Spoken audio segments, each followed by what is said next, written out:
Defend. Your dungeon heart is under attack.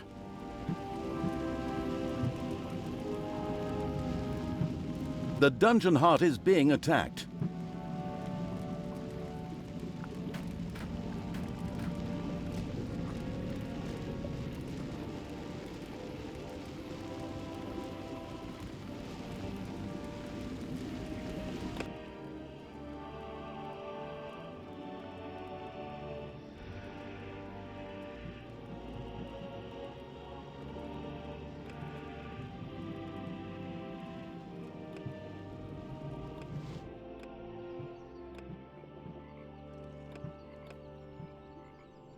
Dungeons for advanced students. The newcomer evil should learn the basics of dungeon management. Dungeon basics. The newcomer evil should learn the basics of dungeon management.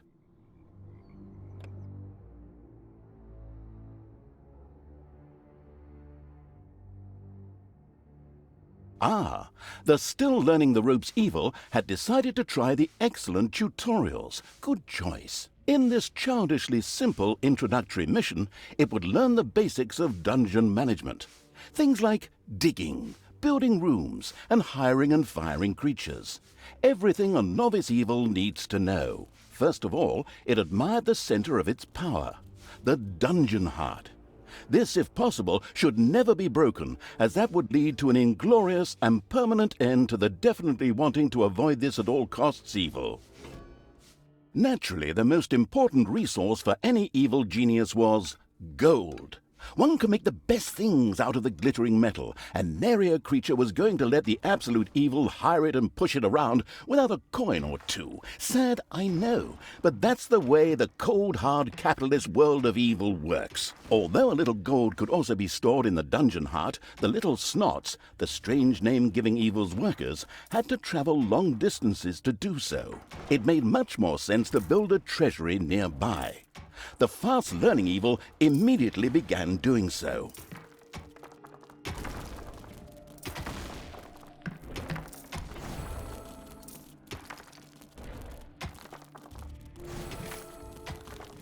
Sometimes the bored evil's little snots didn't work quickly enough. That was the time to give them a hearty slap with the hand of terror. Naturally, this had to be done immediately.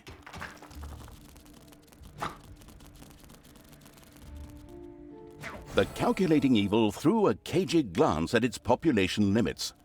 These were divided into little snots and creatures. As opposed to creatures, little snots did not have to be hired separately, but were always regenerated up to the maximum limit. And so it was that the massacring evil didn't have to worry if one of these miserable creatures died. It simply had to wait for the next one. At the same time, the little snots were the dungeon workers who dug the galleries, mined the gold, and took care of any number of other things. That's why it was never a bad idea to increase their maximum limit. The thirsty for more little snots evil hurriedly began work. The corresponding research was kindly unlocked for the absolute evil. This was necessary in the tutorial in order not to confuse it with the wide range of possibilities.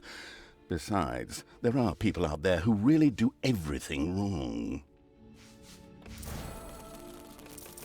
Unfortunately, creatures were a little more demanding than the miserable little snots. A hideout would have to be researched before creatures such as goblins and orcs could be hired. As loyal as the little snots were, they were unable to fight and took to their heels in panicked flight at the first sight of an enemy. Sighing, the unscrupulous evil set about providing a hideout.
The army craving evil had hired a creature which would from now on do its dirty work.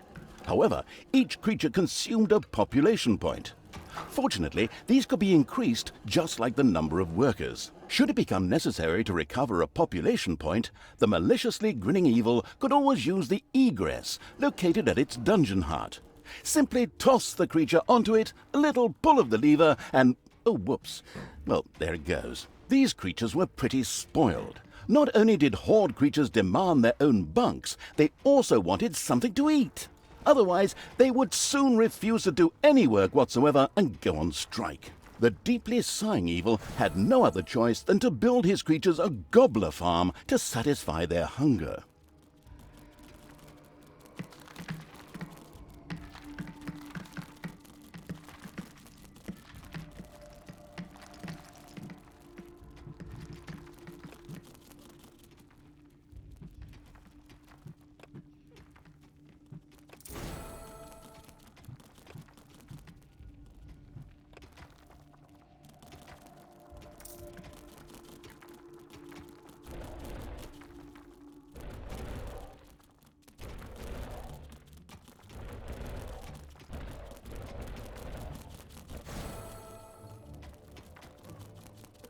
Excellent work! The gobbler farm was now ready. Later, the creatures would also demand other things, but for now, they were satisfied. The fast-learning evil had mastered the first tutorial with flying colors. Excellent work!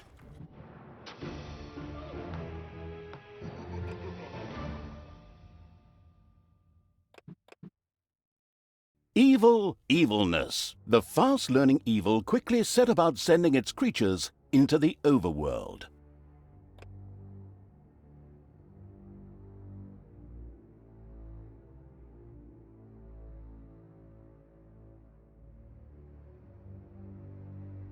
The fast-learning evil had begun the second tutorial.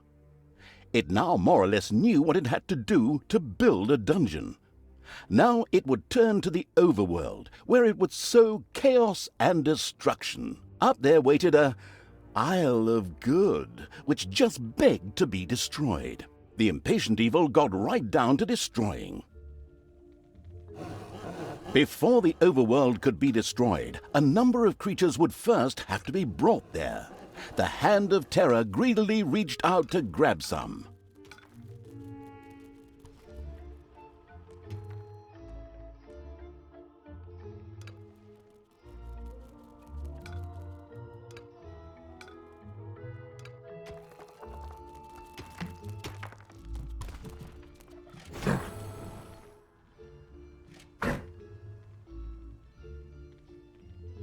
First, creatures ventured out into the overworld. The destruction-craving evil could hardly wait to transform all those unbearably rich colors into 50 shades of gray. The drooling evil did not have the omnipotence in the overworld it was used to in the dungeon. Here, it had to direct its creatures the old-fashioned way, with orders. Your dungeon heart is under attack.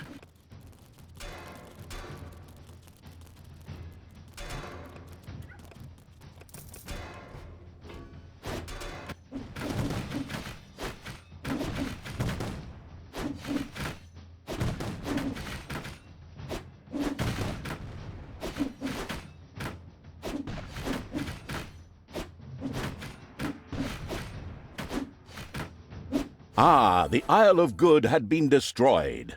To the ground. A whole pack of Realm-Forged staff was locked up in a buried room, probably because no one wanted to pay them anymore. They seemed to be more than just angry. This not only made for a more pleasant ambiance, but also produced some lovely evilness, which could be used for research. The researching evil quickly set about spending its evilness.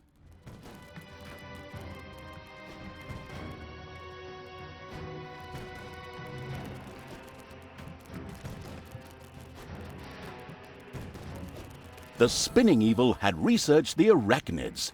These spider-legged creatures spit corrosive stuff at their opponents. Ugh, disgusting, but effective.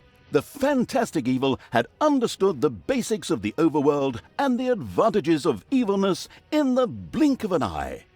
Not that those were difficult concepts, but hey, you take what you can get, so good work.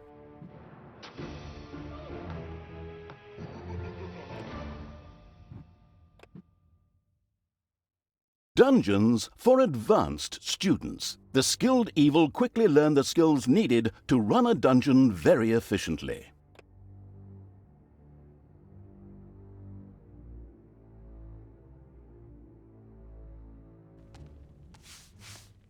The knowledge-thirsty evil obviously couldn't get enough of these crazy tutorials. All right then, let's improve our knowledge of the dungeon.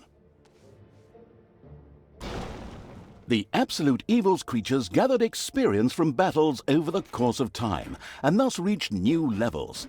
This was to be welcomed, as higher-level creatures were much more powerful. Unfortunately, the creatures also became harder to please as their levels increased, and had the impudence to demand new things. Unbelievable!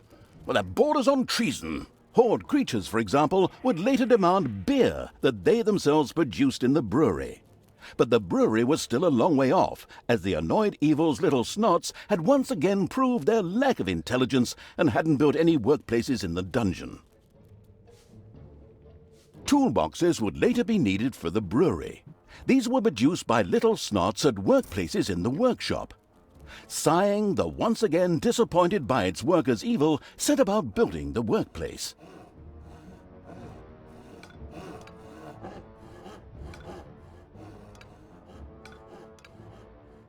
The little snots willingly set to work producing toolboxes with a stupid grin on their faces.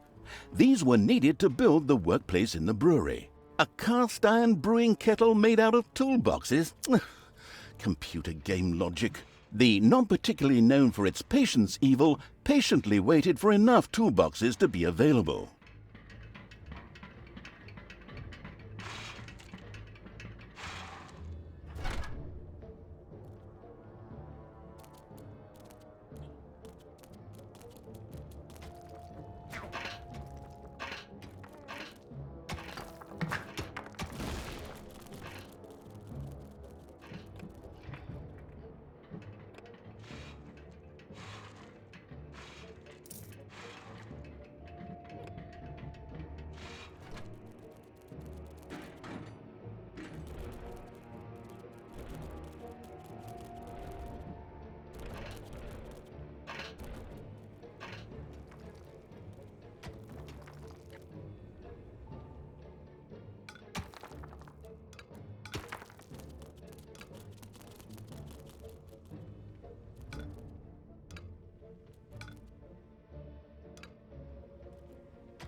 The splendid evil had finally produced enough toolboxes by waiting in boredom. It quickly set about building the brewing kettle.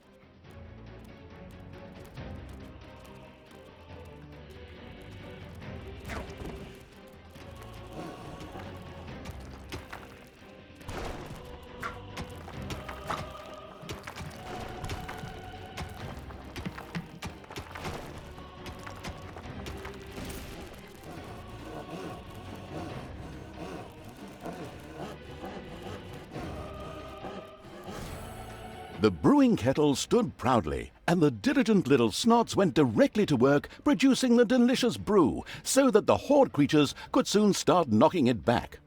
All that was missing was someone playing some good old-fashioned folk music. Then again, maybe not. Always makes my ears bleed. But now for something completely different, as the hard-working evil now had access to the lecture hall.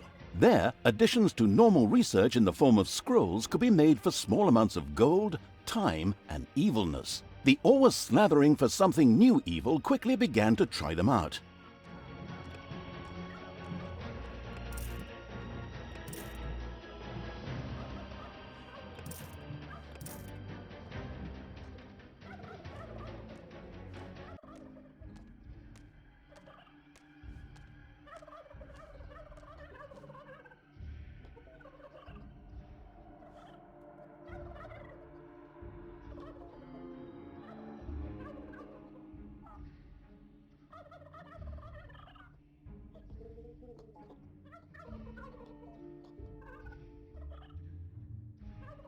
Yes, my grandmother always found that a good choice.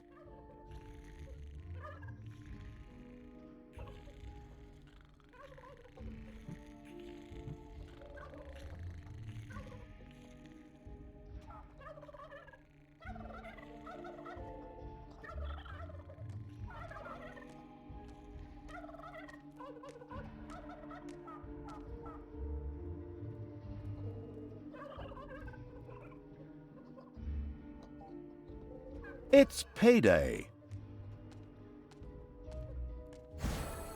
Splendid work. The good-humored evil had not only satisfied its alcoholic creatures, but at the same time learned more about research. It now considered itself well-equipped to begin converting the lessons learned into evil, nasty deeds.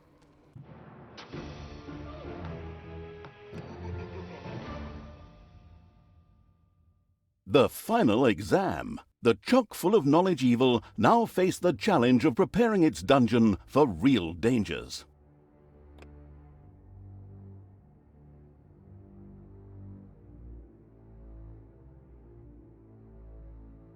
And now it's time for a good book. I still have this comic, and if I were to make myself a drink, I could... Oh, wait. You're here? What? I thought we'd done all the tutorials. What do you mean the menu offers a fourth tutorial? But I don't have any more documents for that. I'd love to work with professionals just once. Those boneheads at Realmforge can't even get the main menu right. They're probably busy building the Berlin airport. Well, since you're already here, we can... Oh, crap. Third person. Well, since the already arrived evil was already there, I can probably forget that drink. The keeping the narrator from his hard-earned drink and his lovely Marvel comic book evil commenced yet another tutorial. In this one, it would, learn something about, traps and spells, like, how to make and use them. It was a pretty, free-form tutorial, as if someone had just made it up really quickly. It was about defending the dungeon against attacking heroes. A few traps had already been placed. These were ready to make life difficult for every hero that approached them. Some others were manually triggered by a blow from the Hand of Terror. Here, timing was everything. The Arcanium already held a lot of mana ready to be used for powerful spells.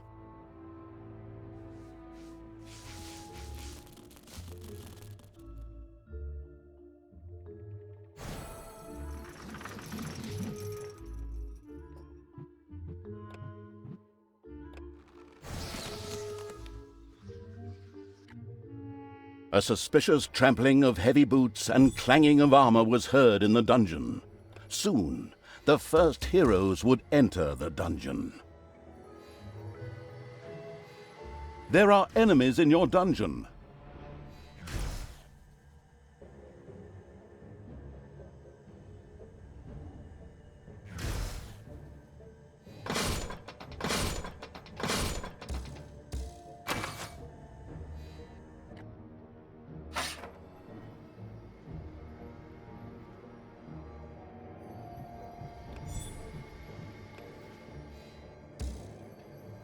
Enemies have entered the dungeon.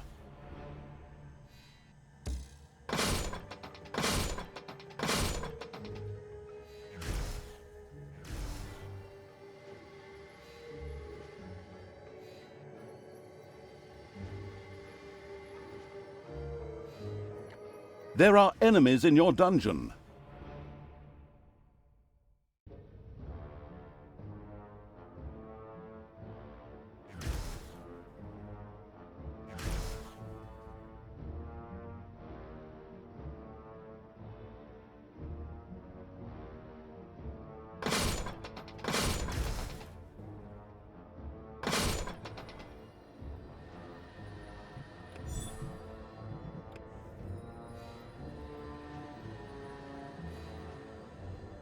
There are enemies in your dungeon.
Enemies have entered the dungeon.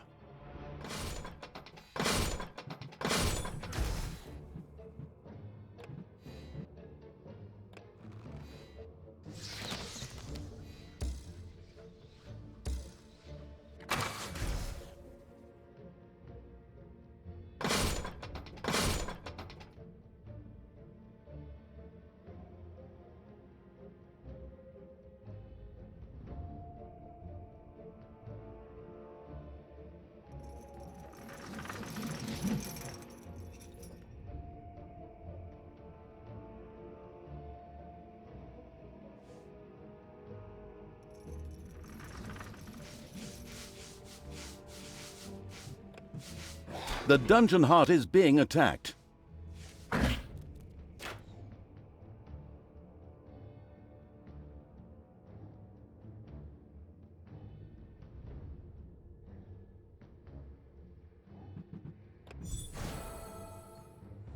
All right, excellent work. The last hero had been fended off. The tutorial was finished. Finally, I can get back to my gin and super. Well done. So, now it's time you turn to other things. Things that don't stop me from drinking and from reading my comic.